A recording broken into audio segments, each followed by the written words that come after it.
আসসালামু আলাইকুম রহমতুল্লাহ। সবাইকে শুভেচ্ছা এবং অভিনন্দন। আজকে আরো একটি ইন্টারেস্টিং বিষয় নিয়ে আপনাদের সামনে হাজির হয়েছি।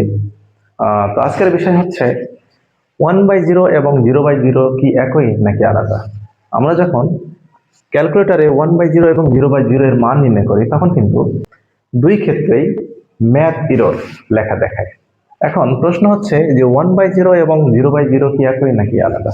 তো চলুন বিস্তারিত জানার চেষ্টা করি যে দুইটাই কি একই নাকি আলাদা। আমরা যদি 15কে 5 দ্বারা ভাগ করি তাহলে কত আসে? আচ্ছা, 3। আমরা সকলে জানি যে 15কে 5 দ্বারা ভাগ করলে 3 আসে। এই কথাটির অর্থ হচ্ছে যে 5-এর সাথে কত গুণ করলে 15 পাওয়া যায়, সেটাই কিন্তু আমাদের নির্ণয় অ্যান্সার।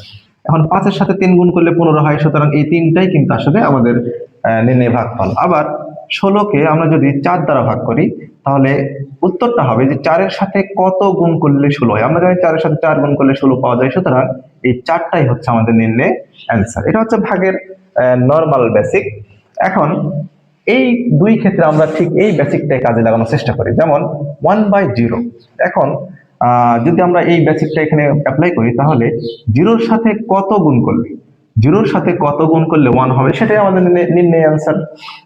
এখন আমরা যদি এখানে কল্পনা করি যে 0 গুণন, প্রথমে দিলাম কত? 1 দিলাম। তো 0-র সাথে যদি 1 গুণ করি তাহলে কত হয়? 0 হয়। আবার তাহলে আমরা যেহেতু 1 পেলাম না, সুতরাং 0-র সাথে কত গুণ করব? 2 করব, তাও কত আসে উত্তর? 0 গুণ 2 তাও 0 আসে। আমরা কিন্তু এই অ্যান্সারটা পাচ্ছি না। আবার এইভাবে যদি আমরা 0-র সাথে যদি পুরো মহাবিশ্বকেও গুণ করে দিই তাও কিন্তু আমরা কি পাবো? আমরা কিন্তু 0ই পাবো। তাহলে এক্ষেত্রে দেখা যাচ্ছে এমন কোনো সংখ্যা নেই যে 0-র সাথে সেই সংখ্যাটা গুণ করলে 1 পাওয়া যায়। আচ্ছা, এখন এইটার বেলায় কি পাওয়া যায়? দেখা যাচ্ছে যে 0/0 আছে। আমি যদি বলি যে 0-র সাথে কত গুণ করলে 0 পাওয়া যাবে, 0-র সাথে যদি আমি 1 গুণ করি তাও কত হয়? 0 হয়। এখানে আমরা কাঙ্ক্ষিত ফলাফল কত? 0 পাওয়া গেছে। আবার একই রকম ভাবে যদি 0-র সাথে 2 গুণ করি তাও কত হয়? 0 হয়। 0-র সাথে যদি পুরো মহাবিশ্বটাকেও গুণ করে দেই তাও কিন্তু অ্যান্সারটা 0 আসে। তো এটার বেলায় দেখা যাচ্ছে যে এমন কোনো সংখ্যা নেই যেই সংখ্যা দ্বারা এই নিচের শূন্যকে গুণ করলে উপরের ভাজ্যের সমান হয় বা উপরের সমান হয়। তো এক্ষেত্রে কিন্তু একটা মান পাওয়া যাচ্ছে না, মানে মান কোনোটি নয়, কোনোটি নয়।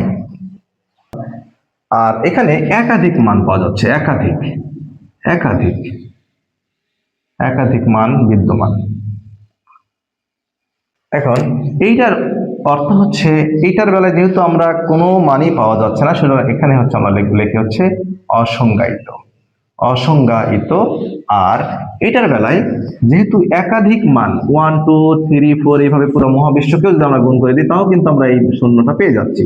সুতরাং এটার বেলায় আমরা কিন্তু আসলে অনেক মান কিন্তু নির্ণয় করতে ব্যর্থ হচ্ছি যে আসলে কাকে নিব, আমরা কোন মানটা আসলে উত্তর হিসেবে গ্রহণ করব। সুতরাং এটাকে আমরা বলছি হচ্ছে অনির্ণেয়, অনির্ণেয়। তাহলে 0/0 হচ্ছে অনির্ণেয় আর 1/0 হচ্ছে অসংজ্ঞায়িত। আশা করছি আপনারা সবাই এই বিষয়টা বুঝতে পেরেছেন। ধন্যবাদ সবাইকে। আসসালামু আলাইকুম।